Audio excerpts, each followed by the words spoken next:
चलो, समासोक्ति समयर्यत्र कार्यलिंग विशेषणैः व्यवहार समारोपः प्रस्तुते अन्यस्य वस्तुनः।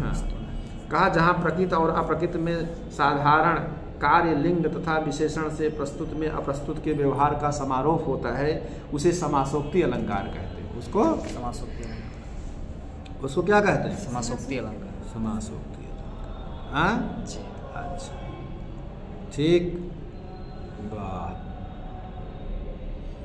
हाँ, कहा व्याधूय यद वसनमंबुज लोचनाया बक्षोजयो कनक कुंभ विलास भाजो आलिंगसि प्रसव मंगमशेषमस्या ध्यान्यस्त्वमेव मलया चल गंधवाह। व्याधुई माने दूरी कृत्य, व्याधुई माने दूरी कृत्य, दूरी कृत्य। समझ रहे हो नहीं? कहा कि देखिए, अर्थात यहाँ जैसे बताया ना कि मलय पर्वत के वायु, क्या है? मलय पर्वत के वायु, मलया चल गंधवाह, गंधवाह वायु, मलय चल पर्वत की जो गंध वायु है। और इस कमल नयना सुंदरी, इस कमल नयना सुंदरी, समझ रहे हो नहीं? कमल नयना सुंदरी अंबुज लोचनाया, अंबुज माने कमल, तो कहा अंबुज माने कमल नयना लोचनी सुंदरी के सुवर्ण कलशों के समान शोभा वाले स्तनों को वस्त्र को जबरदस्ती मानो हटा रहा है, हटाकर, व्याधुई माने हटा करके, ठीक है? यद बसन, जो ओढ़नी ओढ़े नहीं रहते हैं, तो उसको जबरदस्ती हटा करके, हटा समस्त अंग का आलिंगन तुम कर रहे हो। कौन? पवन, वायु को कह रहा है। कहा कि तुम समस्त अंगों का आलिंगन कर रहे हो। हम तो क्या नाम से उतने भाग्यशाली नहीं हैं, तुम तो बहुत धन्य हो, क्योंकि तुमको हर अंगों के स्पर्श का सौभाग्य प्राप्त हो रहा है, इसलिए तुम धन्य हो। किसको कह रहा है? मलय पर्वत की वायु। तो अत्र गंधवाहे हठ कामुक व्यवहार समारोप। तो इस पद में वायु में जो अप्रस्तुत हठ कामुक के व्यवहार का आरोप किया गया है, वायु में हठ कामुक का व्यवहार किया गया, अतः यह समासोक्ति का प्रथम उदाहरण है। समझेंगे नहीं? और ये कालिदास ने भी लिखा, वयम तत्वान वेशान मधुकर हदास्तम खलकृति। हम तो तत्व के ही अन्वेषण में परेशान रह गए, हे भंवरे, तुम्हें क्या नाम से भाग्यशाली नहीं करे कि तुमने उसके अधरोष्ठों का पान किया। हम तो ये हमारे ग्रहण करने योग्य है कि नहीं है, हम तो इसी चक्कर में रह गए, इसी तत्व के खोज में रह गए। तुम तो भाग्यशाली नहीं करे कि तुम उसके अधरोष्ठों का पान किया, तो तुम ही कृतार्थ हुई। हम जी से गए, हाँ जहाँ से गए, लाल छड़ी मैदान छड़ी, कुछ बात बढ़ी कुछ बात बढ़ी, हम जी से गए, हाँ हम जा से गए, है कि नहीं? हम तो जी से भी गए और जा से भी गए, और तुम साले भ्रमर आकर के पता नहीं कहाँ से।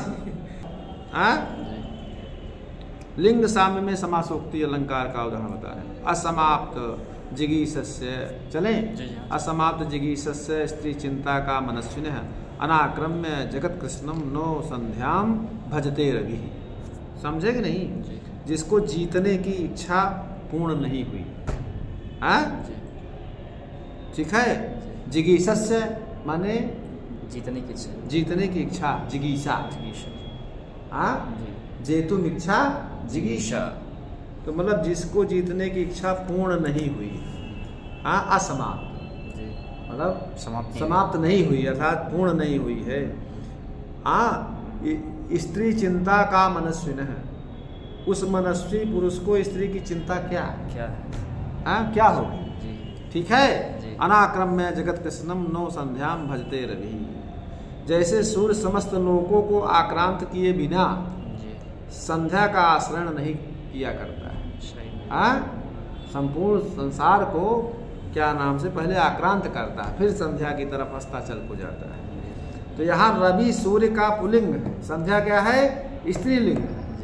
उसके होने से इन दोनों में नायक तथा नायिका के व्यवहार का आरोप यहाँ होता है। ठीक है? तो अत्र स्त्री पुंग स्त्रीलिंग मात्रेण रवि संध्योर नायक नायिका व्यवहार है। तो यहाँ पर क्या नाम से नायक नायिका के व्यवहार का आरोप होता है। विशेषण के साम्य से समासोक्ति। तो ये क्या नाम से क्या है? लिंग के साम्य से समासोक्ति का उदाहरण, पुल्लिंग और स्त्रीलिंग। और विशेषण के साम्य से भी क्या नाम से? हाँ, ठीक है, वो समासोक्ति अलंकार होता है। का विशेषण साम्यम तो सृष्टतया साधारणेन औपम्य गर्भत्वेन चतुर्धा। का विशेषण के साम्य से सृष्ट होने से दोनों अर्थों में विशेषण की साधारणता से तथा उपमा गर्भत्व, इस प्रकार से 3 प्रकार का ये होता है। हाँ, तो उनमें सृष्ट होने से जो समासोक्ति अलंकार का उदाहरण है उसको हम बता रहे हैं। हाँ, क्या है? विकसित मुखीम रागा संगात गलत तिमिरावृत्तिम दिनकर करस्पृष्टमेन्द्रीम निरीक्ष दिशम पुरः जरठ लवली पांडुक छायो भृशम कलुषांतरः शरद हरितम हंत प्राचेतसीम तोहिनद्युति। समझे? कहा कि देखिए यह प्रातः काल का वर्णन है।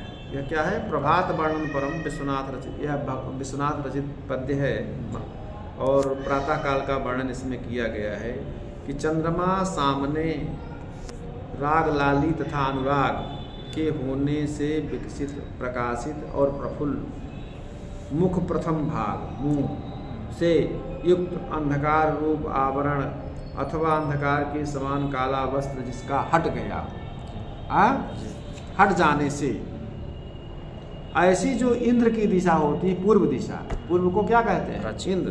प्राची को दिनकर माने सूर्य, किसी पुरुष के कर माने किरण, कर माने हाथ को अस्पृष्ट देखकर अत्यंत कलुष, मलिन और अप्रसन्न आंतरसस रूप आभ्यंतर भाग अथवा चित्त वाला होकर पकी हुई लवली हर फावड़ी के फल के समान पीली कांति वाला होकर के पश्चिम दिशा का आश्रय लेता है।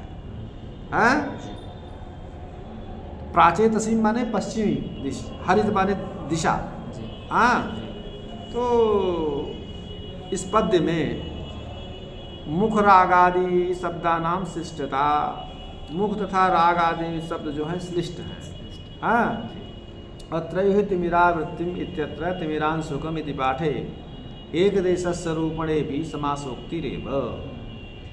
इसी पद्य में तिमिरावृत्तिम, इसके स्थान पर तिमिरांशुकम, अंशुक मतलब वस्त्र, ऐसा पाठ हो जाने के बाद एक देश का आरोपण करने से यह समासोक्ति ही अलंकार होगी। ठीक। और न तो एक देश विवर्त रूपकम, एक देश विवर्त रूपक नहीं होगा। तत्र ही तिमिरांशुकयो रूप्य रूपक भावो द्वयोरवरकत्वेन स्फुट सादृश्यतया परसाचिव्यमने अनपेक्षा भी स्वमात्र विश्रांति न समासोक्ति बुद्धिम व्याहंतुम ईशः। तो क्योंकि इस तरह का पाठ करने में अंधकार और वस्त्र का उपमानों भाव दोनों को आच्छादकत्व धर्म जो होने से, स्पष्ट सादृश्य होने से, दूसरे की सहकारिता की अपेक्षा किए बिना ही अपने में ही विश्रांत हो जाता है, अतः समासोक्ति ज्ञान को हटाने में समर्थ नहीं है। न समासोक्ति बुद्धिम व्याहंतुम ईशः, समासोक्ति के ज्ञान को हटाने में वो समर्थ नहीं है। लेकिन जत रूप रूपकयो सादृश्यम स्फुटम, जहाँ रूप और रूपक का सादृश्य अस्पष्ट है, तत्र एक देशांतर रूपणम बिना, वहाँ किसी एक देश में आरोप के बिना वह सादृश्य असंगत होगा, वह तद असंगतम स्यात् इति शाब्दम्यप्येक देशांतर रूपणम आर्थम अपेक्षते एवेति तत्रेक देश विवर्त रूपकम एव। ठीक है।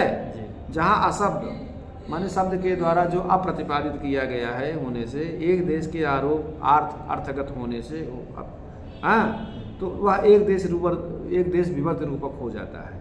जैसा कि यहाँ हम बता रहे हैं कि यस शरणान्तः पुरके करे कुर्वाणस्य मंडलाग्रलताम रस सम्मुख्यापि सहसा परामुखी भौतरूपसेना। रण युद्ध के प्रदेश में अंतःपुरकम मंडलाग्रलताम खड्गवल्लीम कांचित प्रमदाम। कहा कि रण रूप अंतःपुर में, रण रूप अखाड़े दो तरह के होते हैं। एक तो अखाड़ा दूसरा अंतरापुर का भी। तो कहने रण रूप अंतापुर में हाथ में कृपाण लता को लिए हुए राजा को जब देखते हैं तो शत्रुओं की जो सेना है रस, युद्धानुराग और सुरतानुराग से सम्मुख होकर भी सहसा परामुखी हो जाती है। ठीक है, अर्थात मुंह फेर लेती है। हाँ, तो अत्रणांतापुरियो सादृश्यम अस्फुटमेव। इस उदाहरण में लिंग से मंडलाक लता मतलब कृपाण लता में नायिका का व्यवहार है। परांग मुखत्व रूप कार्य से साम्य से रूप सेना के प्रतिनायक के व्यवहार प्रतीत होते हैं। इस पद में रव अंतापुर का सादृश्य अस्पष्ट ही है। ठीक है, क्वचित जत्र स्फुटम सादृश्या नाम बहु नाम रूपणम साध्यम एक देश से चार्थम तत् एक देश विवर्त रूपकम एवं।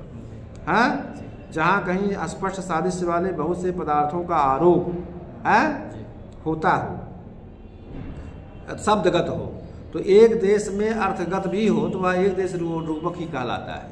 रूपक प्रतीतेर व्याप्तितया, चूंकि रूपक की प्रतीति व्यापक होने से रूपक व्याप्तितया समासोक्ति प्रतीति रोधकत्वात्, तो समासोक्ति प्रतीति उसमें तिरोहित माने आच्छादित हो जाती है।